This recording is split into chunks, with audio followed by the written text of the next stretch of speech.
I actually converted in September 2010 after a spiritual experience in a shrine in Iran. A completely unexpected sense of peace overwhelmed me, and it was very much like a door opening that I couldn't then close.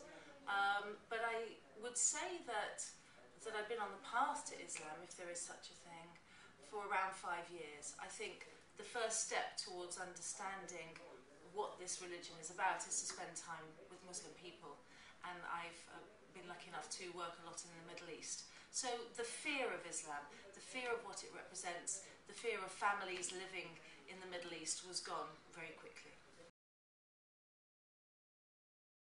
The main thing is, as a mother, I recognise the beauty of the Muslim family unit, first of all, before I discovered what it meant to pray.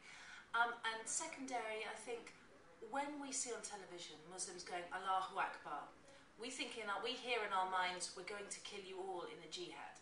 When actually all Muslims are saying is, God is great, it's really good to be here, let's work together and make a better world.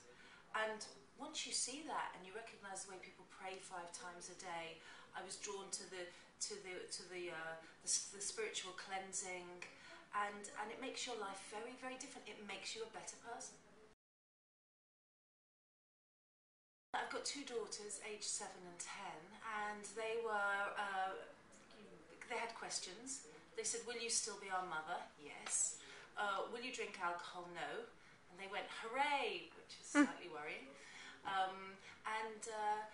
What else will it mean? And I said, well, it'll mean I'll pray. And now my daughters pray with me. So you'd be surprised. The transition is very natural.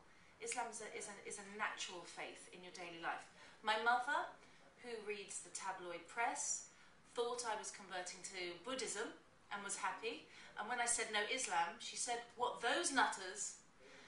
But luckily, Islam teaches you to be really, really wonderful to your parents, especially your mother. So I sent her chocolates and flowers, and we've discussed it, and she's happy. I haven't spoken directly to Tony, but I know Cherie is a human rights activist, lawyer. She supports other people's faith decisions.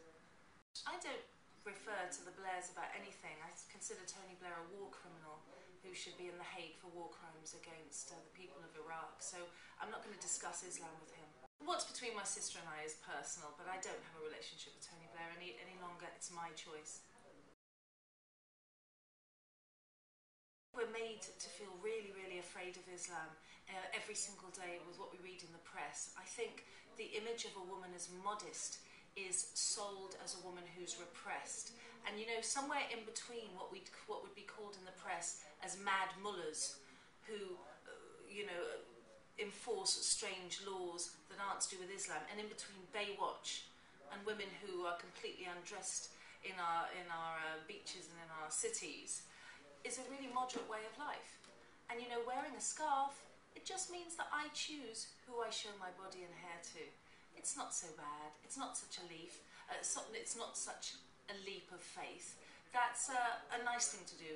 I'm keeping things for me. I wasn't surprised at that. I've actually met some women in their 60s who don't wear the scarf and look very English, who are secret Muslims. Imagine that. Old ladies who you'd expect to see shopping in a market say, yes, I'm actually Muslim, it's a lovely way of life, don't tell anyone.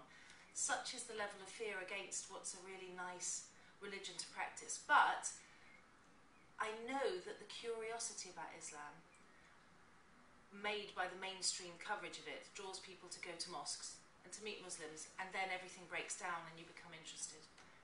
So actually, very racist reports against Islam are recruitments for Islam.